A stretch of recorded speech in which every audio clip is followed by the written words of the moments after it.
Welcome back to the final episode of this year's Miller's Movers, or this season's Miller's Movers for the jump season. I'm going to do something a bit different this week, and producer Alex, has tasked me with coming up with a series of awards. So Alex has given me categories. I've had to come up with the horses. It's a chance for you to tell me where I've gone wrong in the comments, or if I've gone right, sort of let's reminisce about some of the good performances this season. So we'll get straight into it. And the first one was Ride of the Year. Well, this was pretty easy, really, and it was going to be a Sean Bowen ride. It was just a case of which one. I suppose Harry Cobden, with recency bias, should get a mention for Captain Cody in the Scottish National. It was a really good ride, but I think, Captain Cody was clearly a well-handicapped horse. Interestingly, he's gone up £15 in the Irish rating, so it does suggest that maybe going up in trip, he had a fair bit in hand. It was a very well-timed ride, but it's always easier to time these rides well when you've got plenty of horse underneath you, which undoubtedly Harry Cobden did. But the ride I've come down on for Sean Bowen is Booster Bob. I mean, slightly perhaps biased by the fact that I had tipped him, and I was very grateful to Sean for sparing my blushes, given he was tailed off after two fences. But I thought it just epitomised everything Sean Bowen's been about this year. He's ridden a number of times where he's just refused to give up. Moon d'Orange at Cheltenham was another one for John McConnell. There was a couple around Fakenham in the middle of the week through the season, one at Bangor. Sean just doesn't seem to know when he's beaten this year, and he seems to be able to do it without resorting to his stick, and he's very strong. He gives horses time to pick up the bridle, and I thought that was epitomised by Booster Bob. He rode with real confidence. He didn't chase him along. He let him find a rhythm, and rhythm is so important in jump racing, and then turned into the home straight, and Booster Bob finally pricked his ears and latched onto the bridle and made really good inroads up the home straight to actually get there a degree comfortably in the end to win the Great Wood Gold Cup at Newbury. So take your pick of a Sean Bowen ride. I'd be surprised if you could come up with a ride that's had a better ride than Sean Bowen this year, but feel free to drop it in the comments if you think I've missed one. So Sean Bowen ride of the year for his ride on Booster Bob, but like I said, you could take your pick. On to the next one now, which I think is Alex's favourite one to throw in here, plot job of the year. Personally, I love plot jobs. I know it divides opinion in certainly on Racing X, but I think that's part of the game. We have a handicap system. And part of that is trying to get your horse well handicapped, either finding a bit of improvement going up in trip, or changing ground, or direction, or jockey, or over fences from hurdles. And I think there's a standout one here that I'm going to slightly cheat with, because he actually started his winning campaign at the back end of last year, but it's double powerful for Neil Mulholland. Neil Mulholland, a really astute trainer. I'm always surprised that he doesn't get supported with more ammunition. He does the job when he gets the horses. But double powerful started off at Fakenham March last year off a mark of 76. Having actually been beaten on his handicap debut for a mark of 78. That was over 2 mile 4. He then won 6 on the spin before the winning sequence came to an end, when runner-up off a mark of 121 at Ascot. He then went to Kempton, was third there off a mark of 127, I should say, and then went to Aintree, finished third at the Aintree Festival off a mark of 131. He's now rated 134, and he was probably a little bit unlucky in the 3 mile handicap at Aintree. Zipco made a really bad mistake at the second last hurdle. That meant that Double Powerful was really creeping into it quite nicely. Had to get snatched up. He had to move away to his left onto the chase track, forfeited ground, and was then finishing very fast indeed in the closing stages. So he arguably could still have a handicap in him off a mark of 134, which, when you think he started off 76 back at Fakenham last March, is a really tremendous piece of training. To win 6 on the spin as well is no mean feat to boot. So that was my plot job of the year. I quite enjoy the plot jobs, and if you do, perhaps drop yours below and let me know which ones I've missed. On now to performance of the year, and for me, that was a pretty clear standout, and it came at Cheltenham in the form of Factor Fard, who won the Ryanair. I was really sweetening him from some way out. He was very good in the John Durkan, was then campaigned as a Gold Cup horse. He was beaten in the Savills Chase, where he just couldn't match the finishing power of Galloping Deschamps. They then went back to the Irish Gold Cup. They changed tactics slightly. They tried to hold him up. He didn't jump as well on that occasion. He actually finished further behind Galloping Deschamps there. And then it was all about whether they'd have another go at the Gold Cup or whether they wouldn't. And they duly put him in the Ryanair. I said on the preview pod that I hoped he might be able to put up a performance sort of reminiscent of Allaho. And I think he did just that. Being allowed to go a stride quicker, use his jumping. Mark Walsh was able to find the revs and really get some great jumps out of him to sort of get to the front quite easily at the top of the hill. And then he coasted down the hill as we've seen some top class horses do before, when these horses are in a rhythm and really travelling, they can look really quite majestic coming down the hill at Cheltenham. And he pulled right away in the closing stages. I suppose now the question is going to be, do they feel with another year on his back and perhaps a bit more experience, he's going to be a Gold Cup horse? And can they ride him like that in the Gold Cup if they let him loose and let him use his stride? Will that help his stamina? I'm still not quite sure, but he was really very, very good indeed, I thought, in the Ryanair. But we're keen to try not to just get too bogged down with Cheltenham Festival, and it was only right then to come up with a performance of the year that wasn't at the Cheltenham Festival.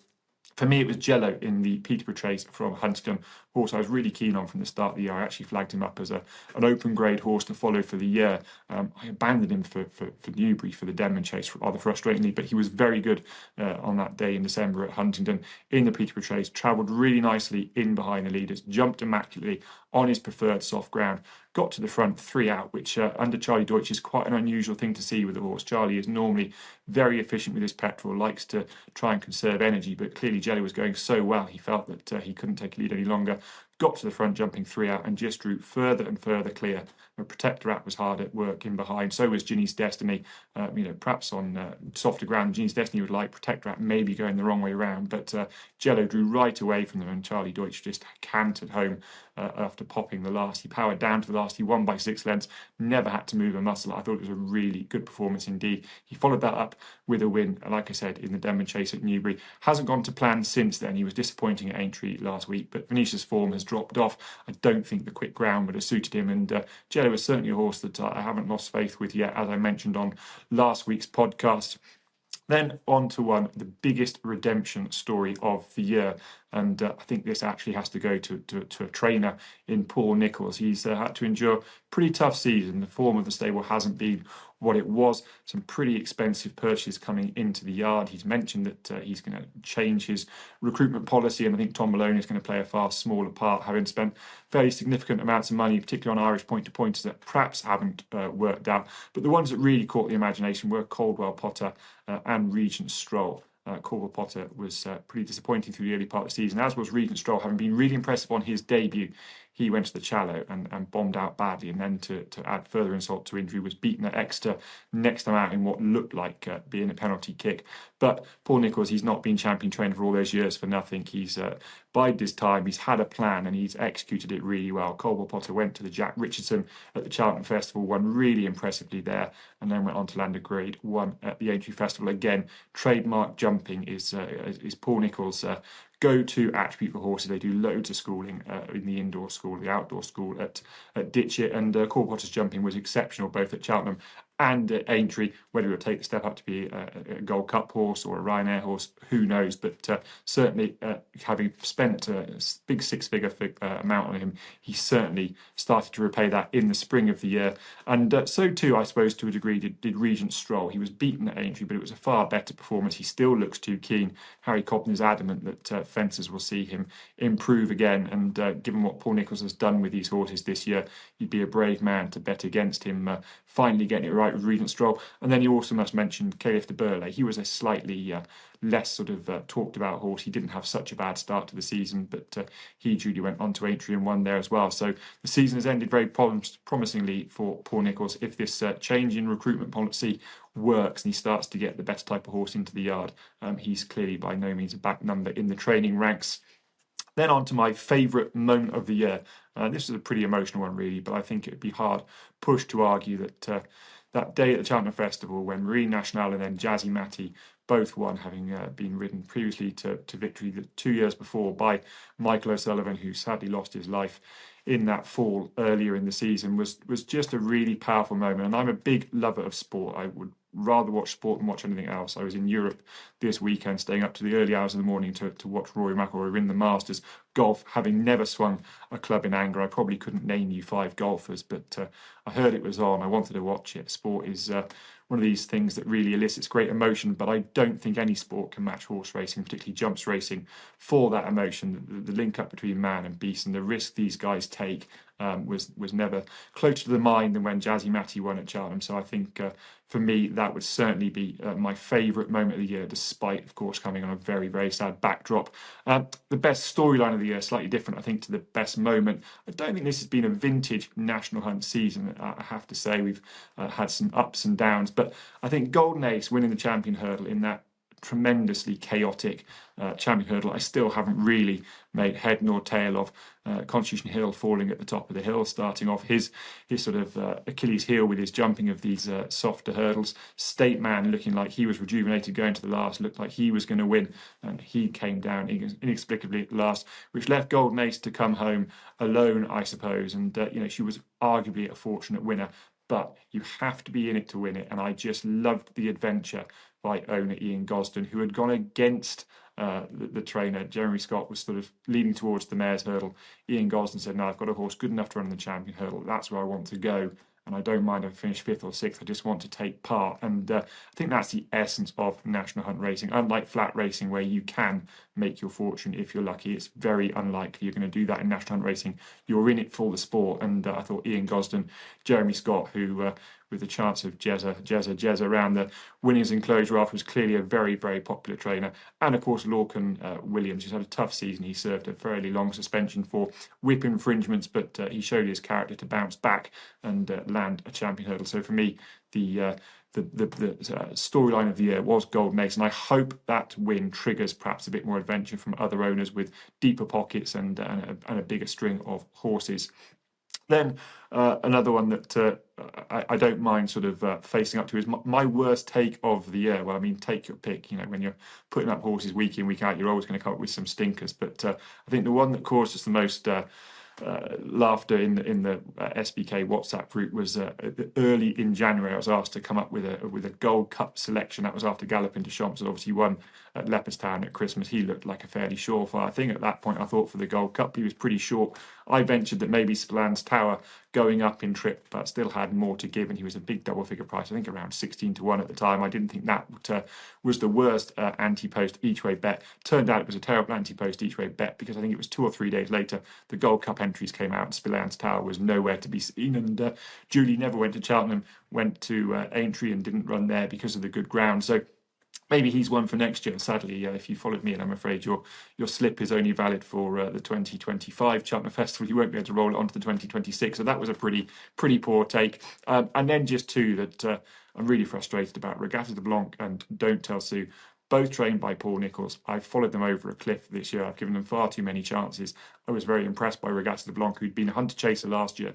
I thought she made a really promising debut for Paul Nicholls, having switched from Will Biddick over hurdles at Chepstow back in late October, early November. Over inadequate trip there. She shaped pretty well. She looked to me like she had a nice handicap mark. She duly stepped up in trip to 3 miles and over fences, and she's just failed to deliver on what I thought she had. And I've been far too slow to acknowledge that. Also coinciding with, of course, Paul Nicholls' form not really hitting the brink. And when I'm doing my factoring in, I do put a fair weight on yard form, and his yard's not been in form, and I sort of seemed to have had a blind spot with that and overlooked it. And the same with Don't Tell Sue. I'm still convinced it's a well handicapped horse, but he's not showing it, and at some point you have to just cast them aside. So probably Don't Tell Sue, Regatta de Blanc will run up a sequence next year, and they won't have a penny of my money on them. So they're my worst takes. And then favourite racing X meltdown. Well, I mean, take your pick. My inbox gets plenty of meltdowns on views I have, but I think the one that, not my favourite, but I think the most important one was Segino, when it came out that he was going to miss the Game Spirit. I think it was because of a knock and a small cut. People sort of picked very quickly on the difference in language and said, was it an infection? Was it a knock? Which was it? It can't be both. And I think sort of leveled that Nicky Henderson wasn't playing with a straight bat.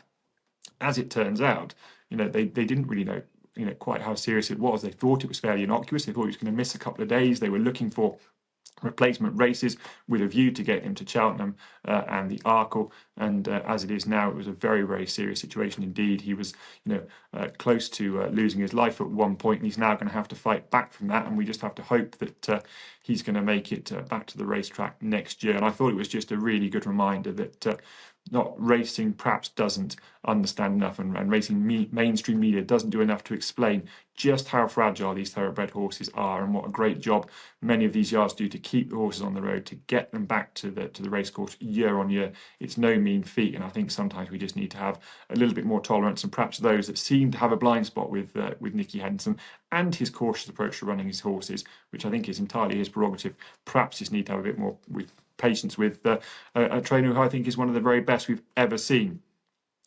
On now, finally, to the three most important categories, and I'm sure when jockeys and trainers see this going up on X, they'll be waiting with bated breath to find out if they've won one of the big awards. But the first one is Jockey of the Year. Well, it can only be Sean Bowen, can't it? He's going to be champion jockey. I think he would have been champion jockey last year, but for that bad knee injury. And I just think he's epitomised everything about a champion jockey this year. He's travelling up and down the country. He's riding every day of the week. He seems to give every horse a ride. I think his tactical nous is improving. He's a very fine judge of pace these days, and he's looking tidier and tidier and stronger.